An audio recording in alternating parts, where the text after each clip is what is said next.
It Comes at Night. All I have to say is just, wow, what a film. It Comes at Night is a psychological horror film directed by Trey Edward Schultz, with this being the director's second feature film, with a cast including Joel Edgerton, Christopher Abbott, Carmen Ejojo, Kelvin Harrison Jr., and Riley Keough.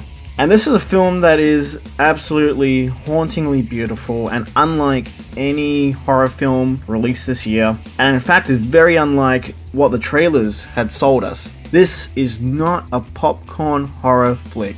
This is a slow, methodical film that deals with loss and grief. As with A24's other films like The Witch, this is a very unconventional horror film, being more of a character study and drama. I would definitely liken the film to being a bit more like The Babadook, which uses horror and horror elements as motifs of dealing with grief. This is an emotional and dark film, and it packs a heavy emotional punch at the end. The film is unrelenting in its portrayal of death and human paranoia. I had honestly thought this film would be a bit more of a typical horror film based on the trailers, but it really is so much more. I definitely liken the tone and feel of the film to something a bit more like The Last of Us. To give you a bit of an idea, if you're going to walk into this film, this is the type of feeling you can kind of expect from the film. The it that is used in the title isn't necessarily what you expect. Usually with films like Stephen King's It or It Follows, we expect something supernatural, but I won't spoil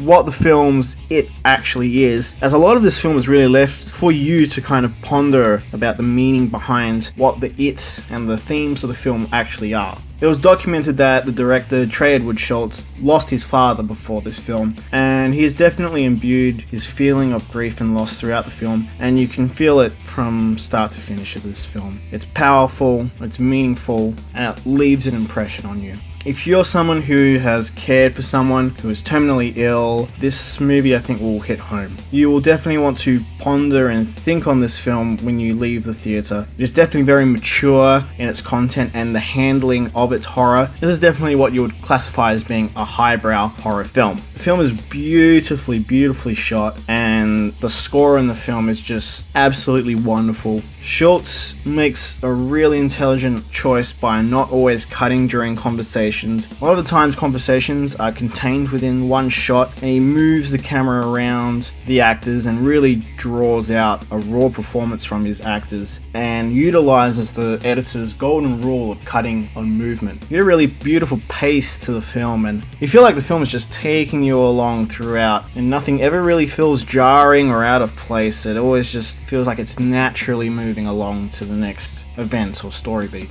There are some elements that some people might find a bit predictable. I definitely saw some events coming as they were happening. You could sort of see how things were going to turn out for some of the characters and how things would sort of tie up, but the way the film really portrays these events and what these characters sort of go through, it makes sense within the story and the themes that the film is trying to tell, so it doesn't come across as lazy or incredibly obvious.